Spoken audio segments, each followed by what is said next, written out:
speeding. Speeding. 5, 4, 3, 2, 1. The world is changing faster than ever.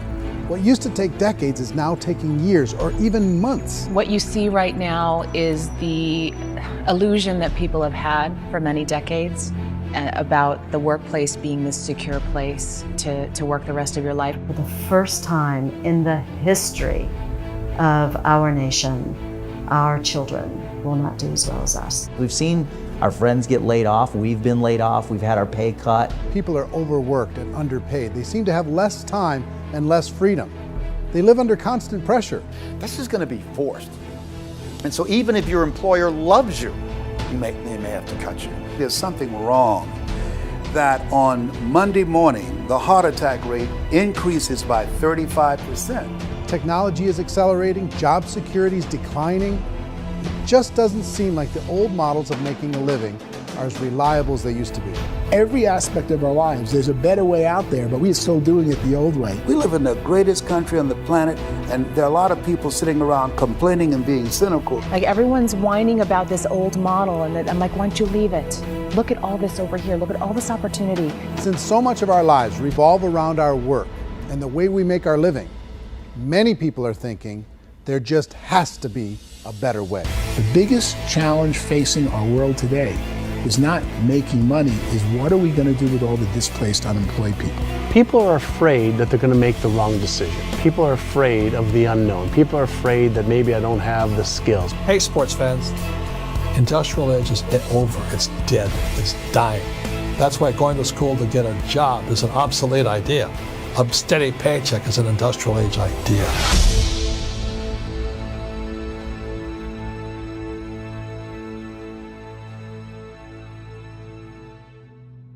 It's the search for answers that has brought us here together today.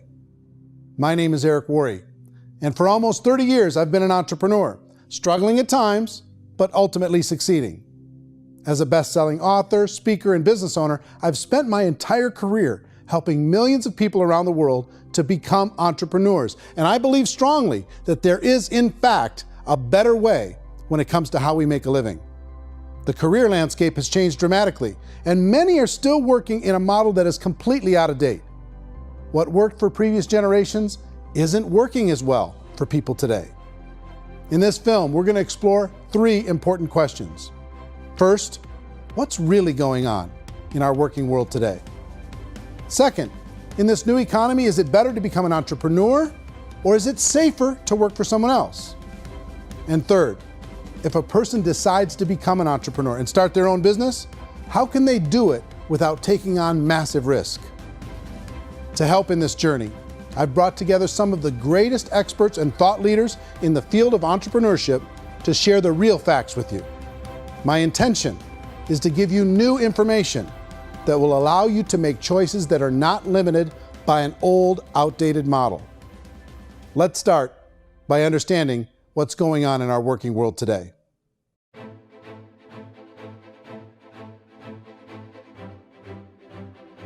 Let's look at unemployment. 30–40% of the people are honestly not working, but would be working.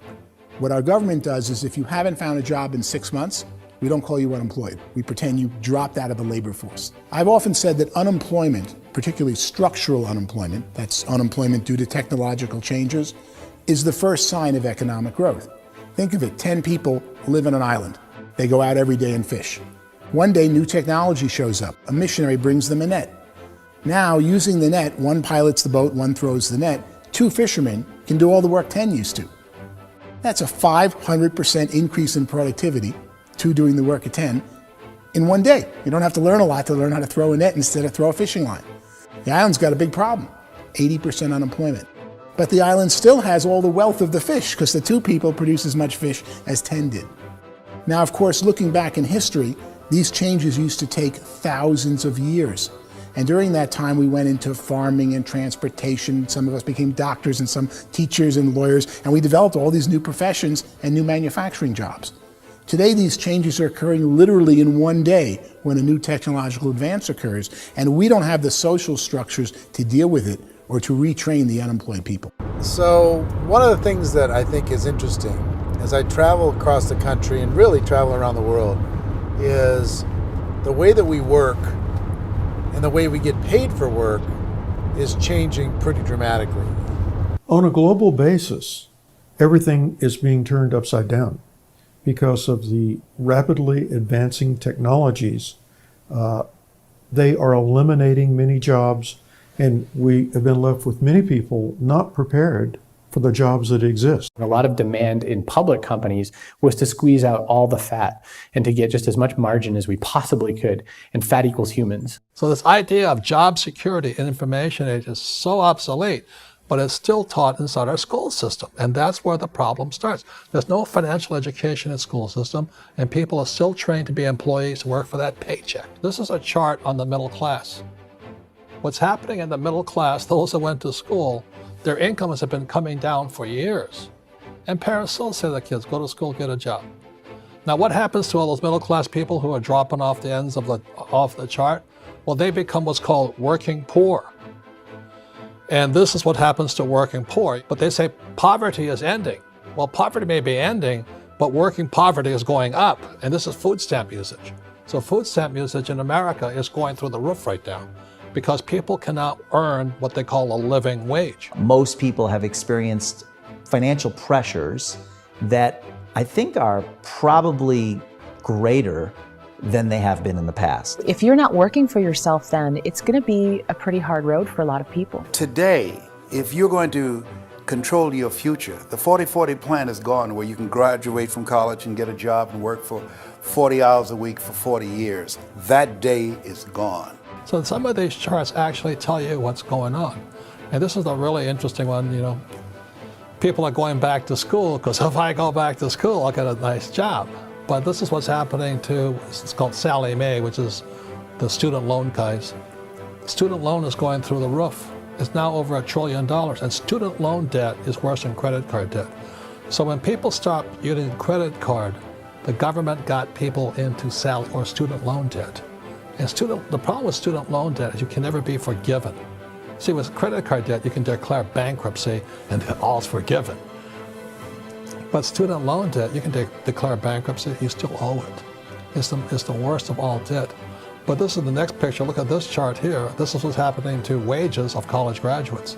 It's going down. So you go to college, you rack up all this debt, but you earn less money. Now, that's not that intelligent. Average person who's been working a lifetime in America today is ending their lifetime at 65 with about $41,000 in assets. They earned just enough to survive.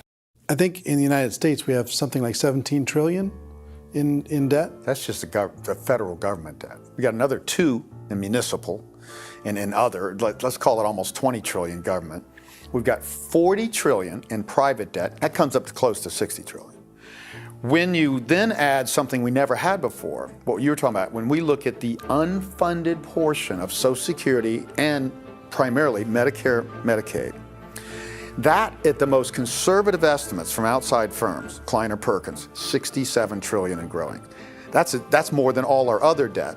There's less conservative estimates that say it's 84 trillion or higher. I added up conservatively $127 trillion in total debt. Debt is a financial drug. When you take it to excess, it's like taking a drug. Yeah, it makes you feel better, it enhances your performance, but at a huge cost, eventually it kills you. And so that's what happens. We keep doing more and more debt, and you get less and less results, just like a drug, until the debt gets so high that it crushes the whole system. That's where we're at, 8.2 times GDP. You know who I feel sorry for? I feel sorry for the person who dreads going to work, who is sick to their stomach on Monday morning, who hates their alarm clock, who gets a little glimmer of hope on a Wednesday because it's hump day and says, thank God it's Friday. And they live for those 2 days a week where they get to be themselves and they don't have to be around people they don't like, and they don't have to play the political game in the office, and they don't have to live this half life. The person that works 50 weeks a year just to be able to have the 2 weeks for vacation. And you know what happens to most of them? Nowadays, they don't have a vacation. They have a staycation. They have time off of work, but they don't get to go where they want to go because they're overextended. They've got all this debt. They got all this situation. They hate their alarm clock. They can't sleep until they're done. They have to spend most of their life in traffic. I feel sorry for that group of people because there's a better way. They just don't know it. I see this really interesting attempt at rugged individuality in a 6x8 rectangle.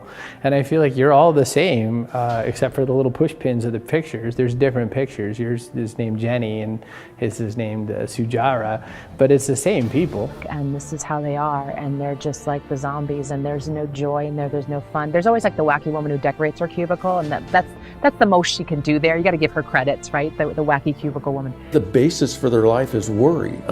I'm worried, you know, maybe I'll get fired. I'm worried maybe my company will go out of business. I'm worried I can't keep spinning the plates on paying the bills. I'm worried about how do I send my kids to college. I'm worried, what if the transmission of my car breaks? That's, you know, 2 or 3, I can't fix it. People live in a sea of worry, and it eats at them. Those signs that people held up during the Depression didn't say looking for gainful employment in a cubicle. It said looking for work. Work is what we're looking for. Job is just a unit of measurement. Work is what we're going after. It's time to look in the mirror and say, it's not the economy, it's my economy. It's my little world of where I am. I need to improve. I'm not going to wait for the economy to come back because frankly, the economy is doing great in this country. So I'm here on Wall Street, the financial center of the universe, the financial capital of the world.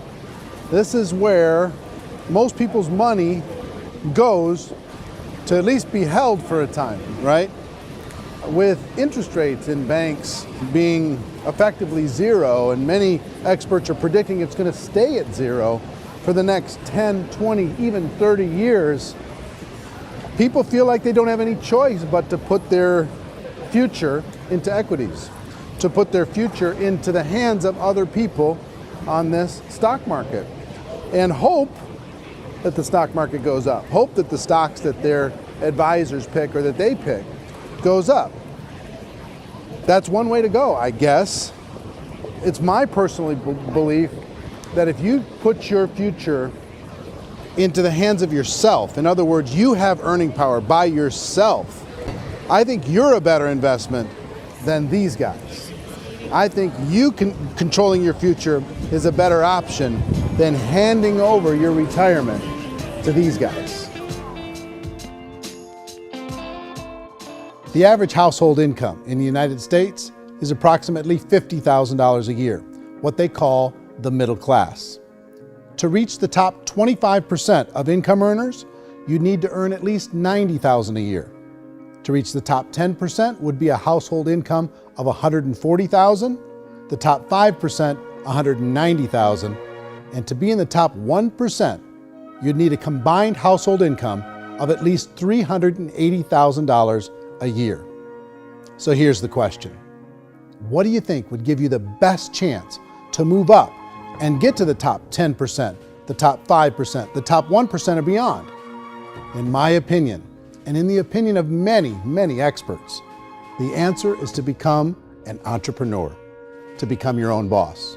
I think you have to be a business owner. I can't, the only time I ever say to someone it'd be great to be an employee is when they've already told me they've surrendered. I only tell people who are wounded spiritually that they should be an employee. And it's that feeling that you get when you pick up the backpack off the little Cub Scout and say, "Don't worry, little guy, we'll get you back to the camp."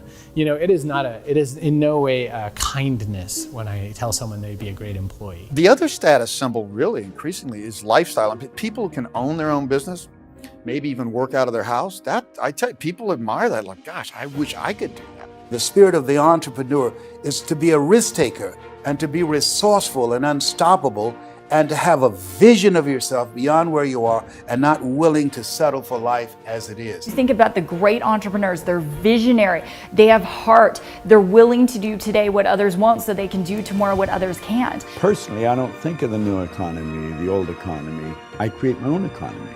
The entrepreneur's in control. I decide what the economy is going to be like. In the world of entrepreneurship, there are no limits. You can make as much as you want, depending on how much you want to work and how smart you are and how great a team you put together. There's no more lifetime rewarding business than being an entrepreneur. Why in America, where anyone could be anything, would people want to give up their freedom and become effectively a modern-day slave, told shut up and be here every morning at 7:30, leave at 5:30, and do what I tell you? If people decide to become an entrepreneur and work for themselves, they have some traditional options, but they're riskier than you might think. Any kind of a retail business, retail build-outs, is extremely expensive.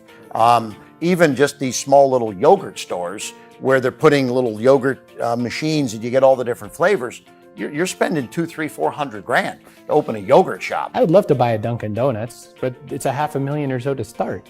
I don't quite have that just in case money. Risking lose it all, and most guys do 2 or 3 times, and even big guys like Branson, because I'm such a fan of his, half his companies don't work. If you make $1 million, your problems are gonna go. If you make $1 billion, your problems are really gonna go. Just the opposite. You and I know when you're making $1 million, you got $1 million responsibilities. You make $1 billion, you got 1,000 times $1 million responsibilities. And most people say, I'd love to be my own boss. 70% of Americans would love to be their own boss, according to recent polls. But they don't know how to get there. Because what are you going to do? One, you could buy an existing business. If somebody's selling an existing business, you have to ask why. Usually because it's probably hard. It's probably not making as much money as they hope. 2, they could buy a franchise. A little less risk, proven system, but it's expensive to be able to do that. 3, they could start something from scratch. And that's where a lot of people feel like, I don't have the chops to do it. I don't have the money. I don't have the product idea. I don't have the expertise. I don't have whatever it's going to take to be able to get there, and I can't risk my family to do it. So 4th, they could become an investor. A lot of people in this town invest to try and figure out a way, but you got to be pretty smart with that game too, right? Venture capitalists, who are the very best and most sophisticated in investing in new breakthrough businesses, make it on 1 out of 11. That means 10 out of 11 are mediocre or fail. Most of them fail. That's the risk there. An angel investor is lucky to get 1 out of 15 or 20. A business is a team sport. Like, I have to have accountants, I have to have engineers, I have to have system designers, I have to have sales, marketing, I have to have accounting, I have to have mission statements, I have to have legal and all that. The average Joe Schmo, even me, I go out there, I don't have the skills to put a business together. I think the bottom line for the 4 traditional options is they take money, sometimes a lot of it. They take expertise, and they take time. All of that adds up to just too much risk for most people. I bought a business from somebody else and it was a lot of work. And you start wondering, what did I just buy? Because I guess ultimately I own your email list and I just overpaid for it. People that start their own business, they spend a lot of money, they spend a lot of time, a lot of effort to get things started.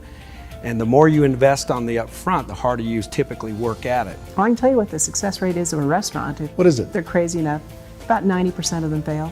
About 90%, in how quickly?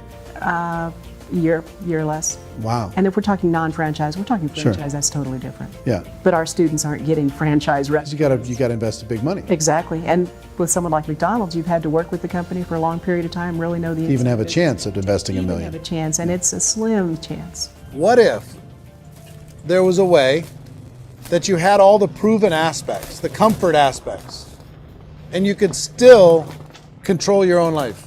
What if there was both? In other words, you didn't have to create everything from scratch. You didn't have to be a super leader. All you had to do, what if there was a proven product already? You didn't have to create the product. And there's a proven system already, proven training already. Everything except an employer. That was the only thing that you didn't have.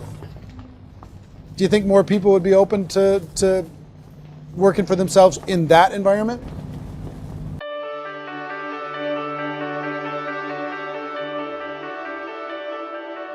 In our search for a better way to make a living, we've come to the conclusion that becoming an entrepreneur is actually safer than being an employee. And through our look at the entrepreneurial options, one particular path kept coming up from expert after expert. And I think most people will find it surprising because it's certainly a non-traditional business model.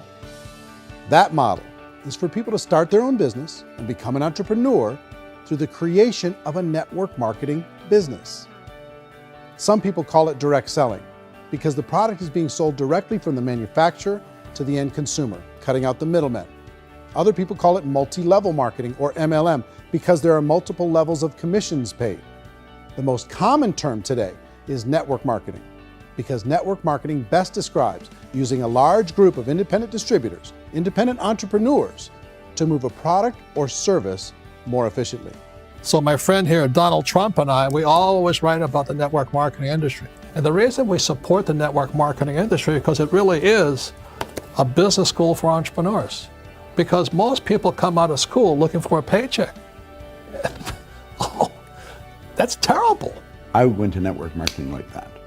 I think if it didn't exist, we should invent it. It is that good. I think direct selling is a great way to do business today. It's very easy to get into that industry, and you can be self-employed, be in effect an entrepreneur. When we see multi-billionaires adding network marketing companies to their portfolio of companies, that would be a clue. When we see people who are very famous authors and very famous business people endorsing the industry, that would be a clue.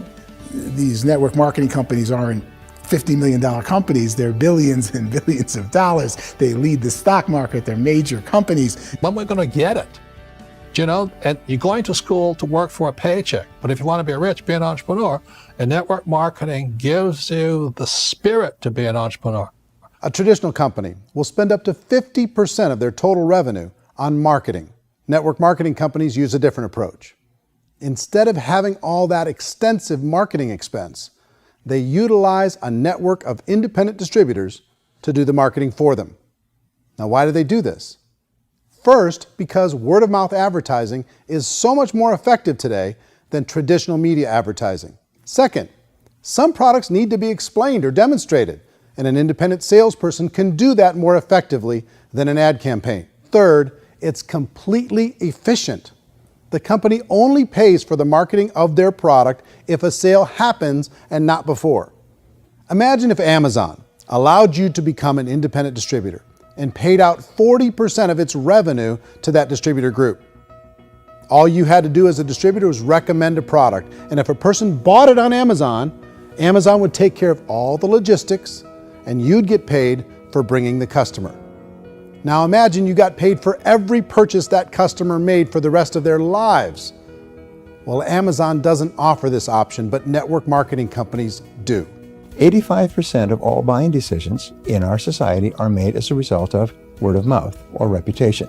We're recommending things to each other all the time.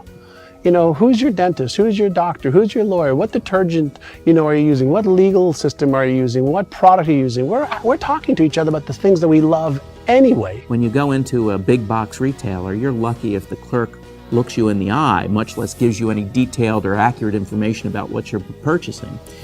So of course, this personal information, this education coming from a friend, a neighbor, a relative, or even a stranger, but one who has experience with the product is extraordinarily valuable. As a matter of fact, network marketing can educate consumers probably better than any other form of marketing. It certainly can do better than advertising, because advertising usually has a certain hype to it, and you can only get limited information. So, network marketing trumps advertising. If you were a typical sales company and you wanted to sell $1 million a month worth of product, you might go find 100 superstar salespeople. The quota would be $10,000 a month. So network marketing as a distribution system just flips the numbers. So we use 10,000 happy, raving fans of a particular product, and we don't concern ourselves so much with how much product each one of them individually sells. If they sell just $100 or $200 a month, and there's 10,000 of them, you're selling $1 million to $2 million a month worth of product. And that's the best way I can explain how network marketing works. This is the marketing arm of the company. There's not money being wasted on bricks and mortar. There's not money being wasted on inventory that's sitting stagnant somewhere. There's not of employees standing around that don't have customers. These are people that are going to connect with customers. These companies allow people to become independent distributors for extremely low cost and with no minimum time or sales quota. Essentially, they own their own business and can provide as much or as little sales as they choose.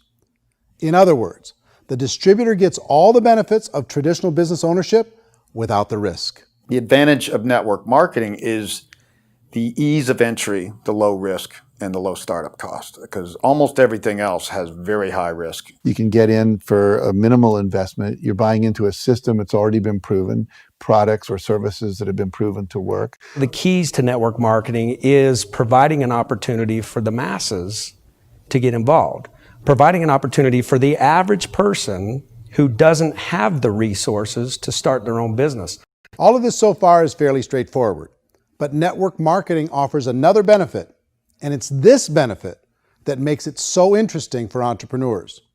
Network marketing allows a distributor to build their own network of other distributors and then compensates them on the sales created by that entire group. Direct selling is, at its base, very simple. It's the sale of a product or service to an individual on a face-to-face, one-on-one basis, just the way we're talking right now. But there's an important element as well, and that's the offering in conjunction with that sale of product, the offering of an opportunity for someone to make something of themselves. No matter what your social status is, no matter what language that you speak, I mean, look how many unbelievable people are becoming successful that speak every kind of language out there. What an awesome gift to give the world. Instead of having to work your way up in a system and prove that you could be a sales manager, they just decided everybody can be a sales manager. Everybody gets to build a sales team from day one. And so what that brought into the system of growth as a direct selling company is the concept of compounding or geometric progression.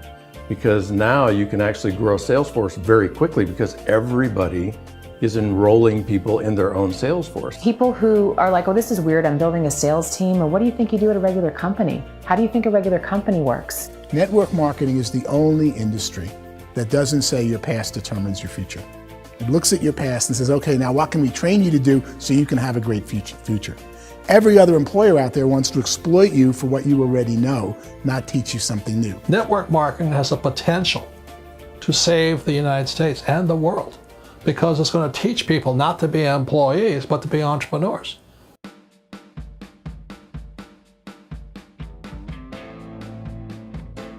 According to the Direct Selling Association, if you add up all the network marketing companies around the world, they combine to do over $178 billion a year in retail sales.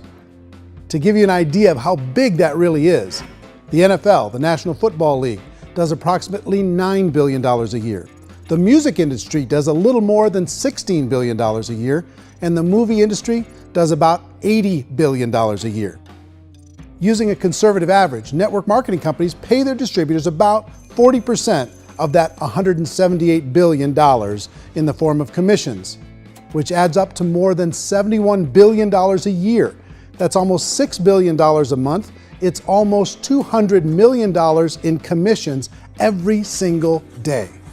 So it's certainly working, and people are making serious money in network marketing. With the growth of the direct selling industry over the last 10, 15, 20 years, we've seen a broader understanding of the channel. We have seen more and more people getting involved in the business, so our penetration in the marketplace has increased, and thus the understanding in the marketplace of who we are has increased. And we've seen non-direct selling companies look at the direct selling model and say, something's going on there. People are making money, companies are being profitable, individuals are being motivated, product is being delivered to market. Maybe we should explore this. Some people think only the people at the top make money. Well, let's take a look at that as well. In the network marketing profession, there are roughly 500 people in the world who earn over $1 million a year. If you round that number up to $2 million a year, that adds up to about $1 billion a year. That takes the $71 billion paid out each year down to $70 billion. So where does the rest of the money go? The vast majority goes to part-time people making anywhere from a few $100s a month to many thousands of dollars a month. It goes to people who choose to make it a full-time career move and earning even more than that. Every day, people are using the money they earn through network marketing to pay off debt, have more fun, and improve the quality of their lives. Everyone I know in network marketing has been doing that since the 50s. They go to work when they want to go to work. They stop working when they want to take time with their children to have a leisurely breakfast and discuss issues and drive them to school. They go back to work when they get home, wherever they're working out of. The biggest thing that I've seen is people that have become much happier in their life. MLM has probably made more millionaires of more people in more countries, and I've spoken to them in 67 countries, than any other single form of business, starting from nothing. If they have a choice between working a job for the next 10 years or working a network marketing business for the next 10 years, the result of working the network marketing business will be better. A lot of people within the industry go on and make this a career and do extremely well at it. Network marketing has been nothing but good for everyone I know that's been involved with it because they did it seriously and they played full out and they've been very successful. It's been a constant barrage of success stories and people showing off stuff that they got as a result of it. How many people are involved? Approximately 16 million Americans and 96 million people around the world are currently participating in network marketing. And in a recent poll, 82% of those people report a good, very good, or excellent experience with network marketing. So people are happy.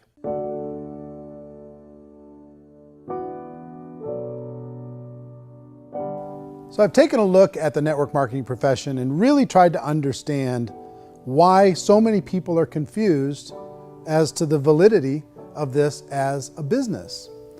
One is this pyramid shape. People get really messed up with this pyramid. Oh, it's one of those pyramid things. So I just think there are a lot of haters out there who really don't understand the industry and say, oh, it's a get-rich-quick scheme. It's a pyramid. Well, corporate America is a pyramid scheme. You know what I mean? It goes like this. You have thousands of MBAs, let's say working for Ford or General Motors or Coca-Cola. If all these MBAs are all trying to get to here, that's a pyramid. Only one guy's going to make it. Every 10 years, one's going to make it. Whereas you look at network marketing, it's like this. So you're here, and your job is to develop other CEOs coming up behind you. So it's an inverse pyramid. In network marketing, it's a very simple concept. If you sell product, you get paid. It is paid based on production. There is no first mover's advantage. There is no investment component where the more somebody spends, the more they're entitled to make. So the two are polar opposites of each other. It doesn't matter what shape the company is or the compensation plan is shaped, whether it's a circle or a pyramid or a triangle or a trapezoid, it doesn't matter. If compensation is coming primarily from recruitment, then you've got a problem.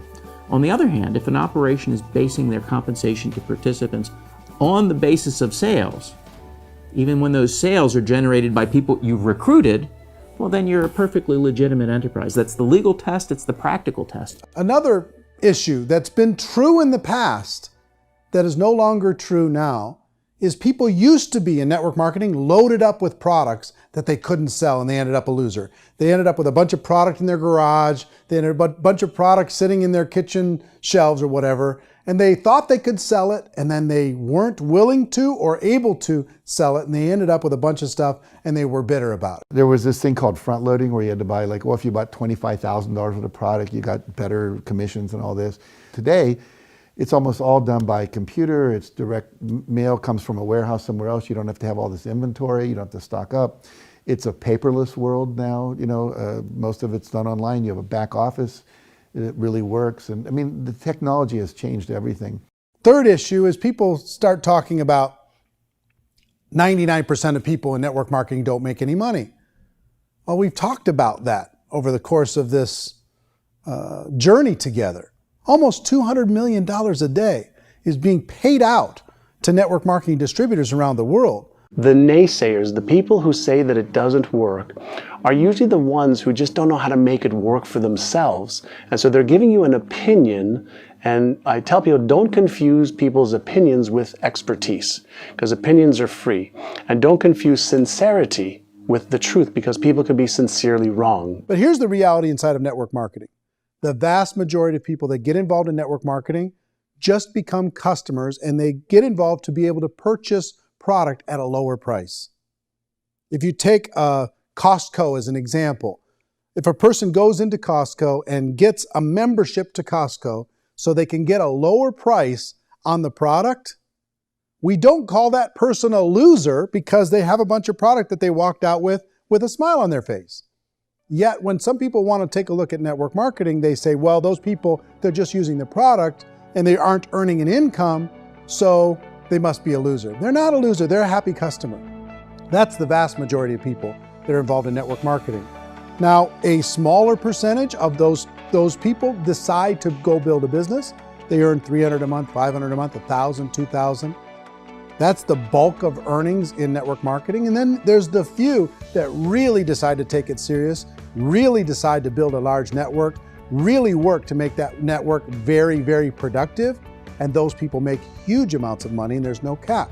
What I do as an outside economist, just somebody looking at this industry like any other industry I speak in and say, look, what's the realities of this? 1% do incredibly well. 10% generate some additional income at pretty low risk and effort, that's not, and 90% of people roughly end up customers. One thing that I think is real when it comes to people's perceptions about network marketing is people put this, and distributors, I think, involved in network marketing have some responsibility for this. They have sometimes unrealistic claims about the product or about the income. Most people who become distributors, they want the money, they want to be successful, but they don't have the skills. They don't know what to do. And when people don't know what to do and they're in a new business, they're scared. And when they're scared, they panic and desperation kind of sets in. So they think everyone they talk to has to get in. So if I talk to you and you say, well, no, I don't have time to do that, they're like, no, I need you. You have to do this or I won't be successful. So I start clawing on you. I start that desperation. So then I start making claims about the product, which are not appropriate, probably not even true. Or I start saying, oh, let me show you how you can make all this money and you don't have to do anything, Eric. And so you just totally misrepresent the opportunity, and you're clingy with people because you think you need everybody to be successful, and you don't. You know, one of the messages that I try to deliver most forcefully to companies as well as salespeople in direct selling is that you don't have to overpromise. The reality is in network marketing, there's a lot of hard work involved. There's a lot of effort. You're going to have to develop yourself. It's a business like anything else. It's going to take some time, but in my opinion, it's better.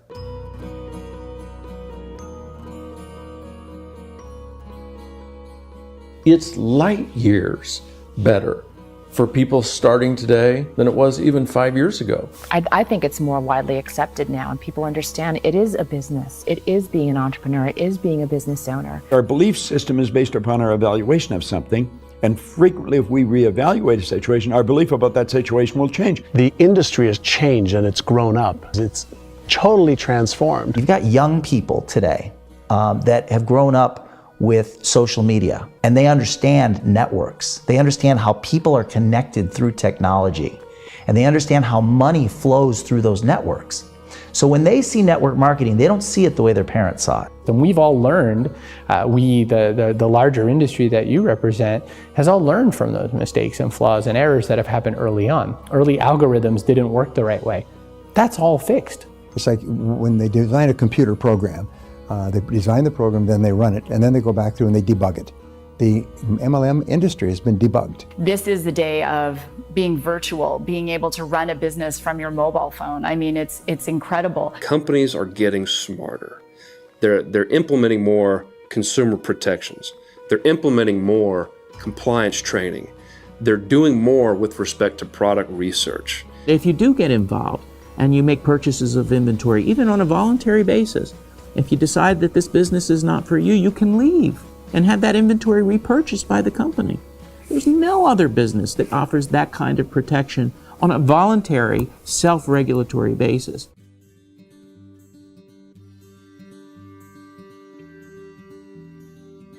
If you decide to look further into a network marketing business in order to generate more cash flow for your family, I would recommend reviewing the following 4 elements. First is the product or service. And on the product or service, I would ask 5 important questions. 1, do you like it? Is it something you would feel comfortable sharing with others? 2, is there a recognized need in the marketplace? It's hard to create a need if one isn't naturally there. 3rd, does the product meet that need? Does it solve a legitimate problem for consumers? And 4th, is it priced to sell? Can it compete in the marketplace? And 5th, is it priced for profit? Is there enough margin for the company and the distributor to be able to generate income for the long term. If you can answer the questions on the product to your satisfaction, the next element to consider is the company itself. Is it well run? Do you believe in the founders or the management team? Do you feel they have what it takes to go all the way? See, it doesn't matter how good the product is if the management can't take care of the company. Good management can change with the times. They can handle adversity. They can make good decisions. Make sure you choose a company that can serve you for a long time. The third element to consider is the compensation plan. And with that, there are 3 important things to look at. First, a brand new person needs to be able to generate some money fairly quickly. It may be an obvious reason, but you can probably imagine the ripple effect of a distributor getting involved and having even a small victory fast. That can only help with the overall success of the organization. Second, a person should be able to develop a moderate part-time income in a reasonable period of time. As they develop their network and as their sales grow, they should be able to enjoy more benefits. And third, for the people who are really serious, for those who decide to really go pro in the network marketing profession, there should be the possibility to make a serious full-time income if they work hard and are committed to developing their skills. If you're comfortable with the product, the company, and the compensation plan, the last thing you should look at is the support that will be made available to you. Does the company have a website? Does it have a solid online reporting tool? Do they have comprehensive training available? Do they host events to help you build your business? If you decide to do this, what kind of a support system can you plug into? Choosing a network marketing company is a personal decision. But evaluating the 4 elements of product, company, compensation plan, and support is a great place to start. Is the company promising that you're going to get rich quick or that you can make a lot of money without a lot of effort? That's a red flag. Is there a product that you really believe in that you think can be sold? Or are you being told by salespeople or the person who's trying to recruit you or by the company itself that don't worry about the product, all you have to do is recruit other people into the business? Red flag, warning sign. If you're hearing that, take a second or even a third look. Get to know the customers, the products, the business, have some success, and see where the opportunities might take you to move up in the organization. You want to find out how concerned are they about my education, my training, and my development? Is there a space for me to grow? Most important question. Learn everything that you can about the product. Make sure it's something that you believe in, and learn everything you can about the industry and work that system. You have to be very passionate about whatever that company is doing. I would get involved. You can always test drive anything, the product, the service, the community, and then lean into it a bit. If it feels good, then lean into it a lot. Behind me is the Lincoln Memorial. And this is a place where Martin Luther King Jr. had his famous "I Have a Dream" speech. And at that speech, he talked about his dream for equality for everyone around the world, and that's a noble dream. But I think more people need to remember what it was like when they were kids and the dream was still alive in them. Before it got beaten out of them by reality, by this paycheck, by these responsibilities, and by having to live for this job to pay the bills. I think people need to remember that, go back to that. Once they know that there's a better way, I think their future is going to be much brighter. They can live a better life.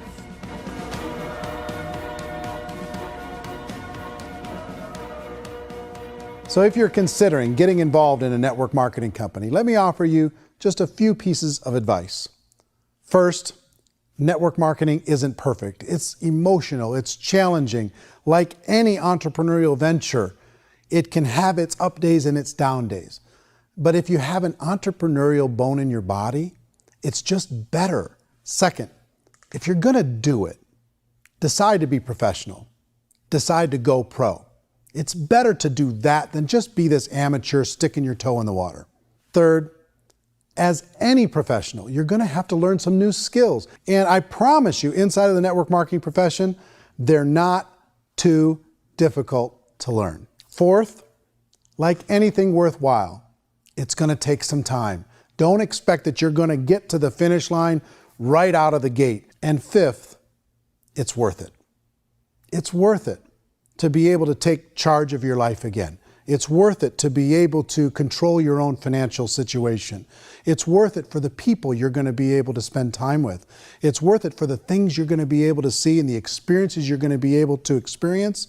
It's worth it for the causes you're going to be able to contribute to, the lives you're going to be able to touch, the customers you're going to be able to help, the friendships you're going to be able to develop. I promise you, it's worth it.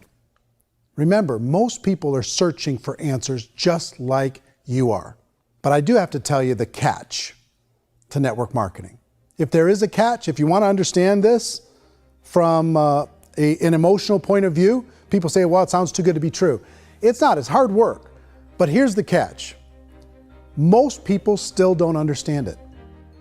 So you're going to have to endure the loss of social esteem from ignorant people. The uneducated will think less of you. Now, if you can handle that, you're on your way. If that's going to destroy you, you know what? Entrepreneurship in general probably isn't in your future. If you can face that catch, you can become unstoppable. I want everyone to really contemplate this if they're not in network marketing.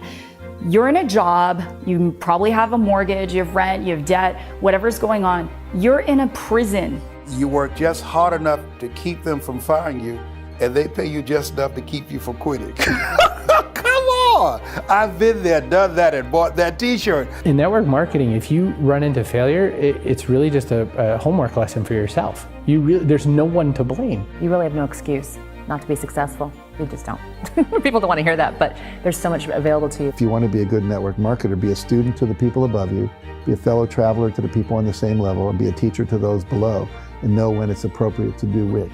People who are not afraid of asking people to buy things, or not afraid of persuading people with a chance they may say no, these people own the future. Nothing happens until something moves. So you got to go move, you got to go do something, or nothing's going to change in your life. In the beginning, you're going to do a lot of things that you don't get paid for. But as you go down the road, you get paid for a lot of things that you don't do. And your job is rehabilitate the spirit, the entrepreneur spirit in all of us. You get it back. Either give it a strong yes or a strong no, but no wishy-washy, dilly-dally stuff in the middle. There's dreams and there are nightmares, but I believe that the biggest nightmare of all is when you don't pursue your dream. You're going to see some monumental growth in this profession. It's an exciting, exciting time to be involved with the network marketing profession. The next 10 years, I see just exponential growth. When that tipping point comes, it's not a matter of asking somebody, have you ever heard about network marketing? You're really asking them, which company are you building your wealth in? We are here to fix the world, to improve relationships with other people, to improve other lives. And the real reward comes as an entrepreneur in any level from teaching somebody something and watching them soar. There is no greater reward.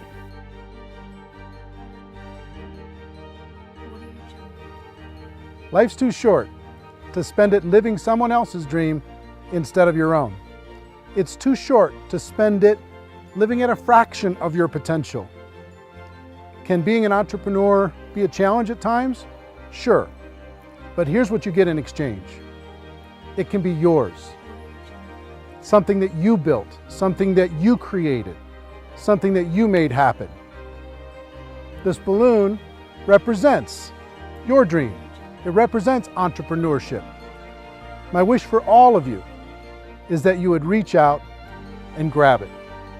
The choice is up to you.